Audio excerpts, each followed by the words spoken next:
जो है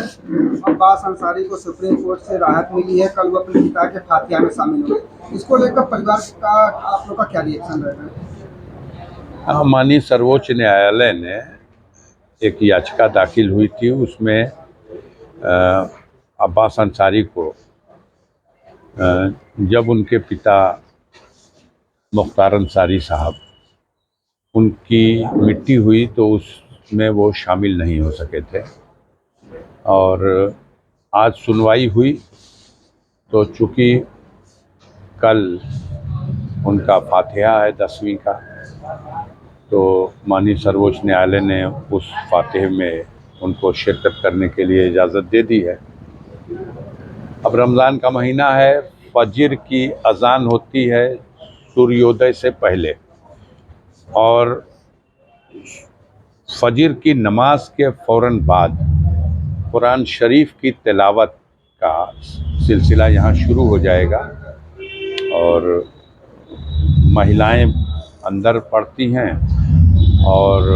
पुरुष जो है वो यहाँ, ये बरामदा है, यहाँ फातिहा होता है,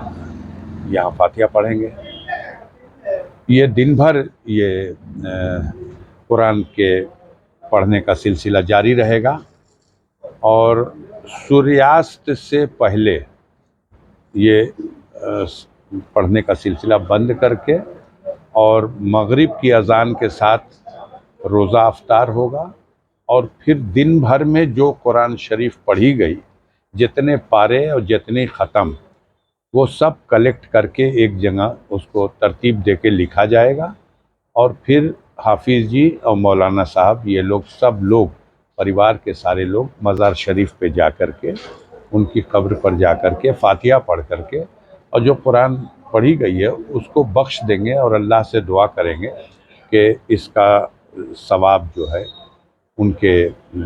हिस्से में, और उनकी मग़फ़िरत के लिए, उनके गुनाहों को माफ़ करने के लिए, उनको जन्नत में आला मुकाम अता करने के लिए, उन्हें शहीद का दर्जा देने के लिए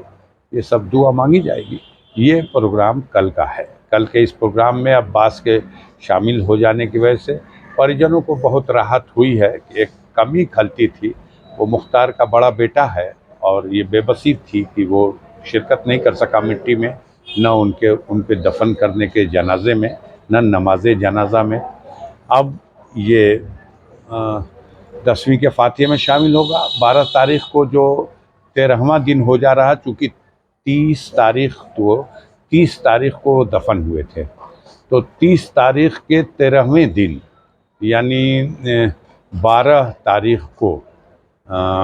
हम लोग जो उनके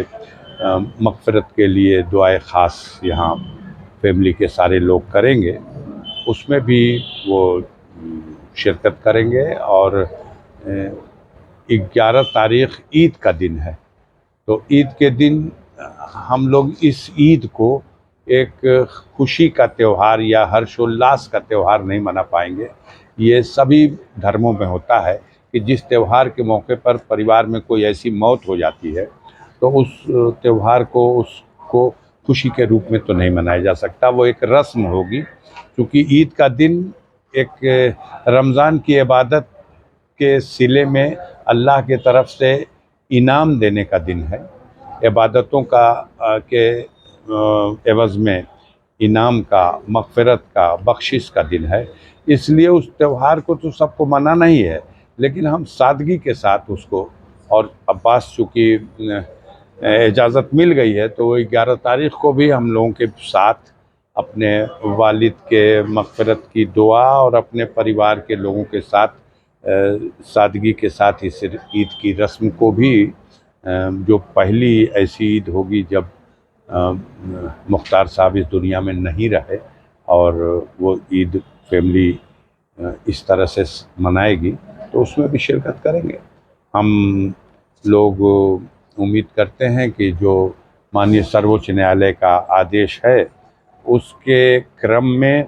हम इसी तरह से सारे प्रोग्राम और इंतज़ामात करें कि हम उस आदेश का अक्षरशः पालन भी करें। और वो अब्बास जो जेल से आ रहे हैं, कस्टडी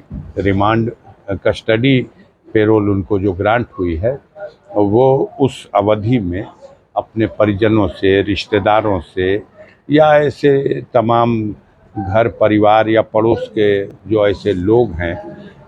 जो उनके गम में उनके साथ मिल कर के उनके गम को बांटना चाहते हैं और उन्हें हिम्मत और दिलासा देना चाहते हैं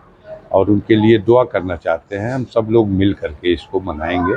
यही हम कर सकते हैं। ऐसे में कल जब वो आएंगे तो क्या उसके लिए कोई टाइम फिक्स है, कितने बजे फातिहा के लिए जाएंगे या कभी भी जा सकते हैं? नहीं, फातिहा के लिए तो किरण डूबने के बाद, सूर्यास्त के बाद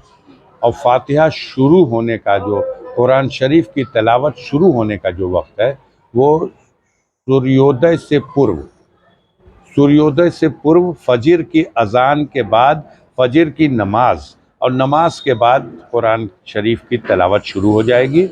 और ये तिलावत का सिलसिला दिन भर चलेगा। सूर्यास्त से पहले इसे ख़त्म कर दिया जाएगा और अंतिम रोज़ा है, रोज़ा अफ्तार करने के बाद उनके कब्रिस्तान पर जा कर के जो कुछ दिन में कुरान शरीफ की तिलावत हुई है उसको वहाँ बख्श दिया जाएगा। ऐसे में अगर बात करें तो कल वो जो जेल से वहाँ कासगंज से आ रहे हैं तो क्या इसको लेकर प्रशासन से आप लोग की कोई वार्ता हुई है या तो जेल में सिर्फ आएंगे या सीधे घर पर आएंगे?